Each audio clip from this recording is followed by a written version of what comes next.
everyone, welcome back to my channel. Today I am painting on a 30 by 40 centimeter canvas. I'm going to be doing a bloom swipe. My pillow is my white house paint mixed with a bit of Australian Floetrol. My cell activator is titanium white. It is 1 part paint and 3 parts Australian Floetrol.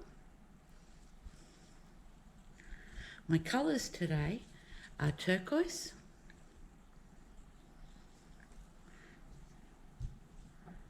cadmium green,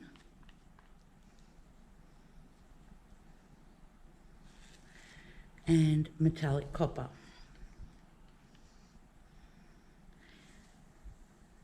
My paints are mixed 1 part paint, 3 parts of the untinted house paint and varnish medium.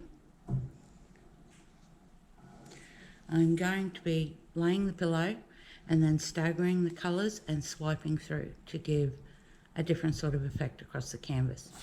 Okay, let's get pouring.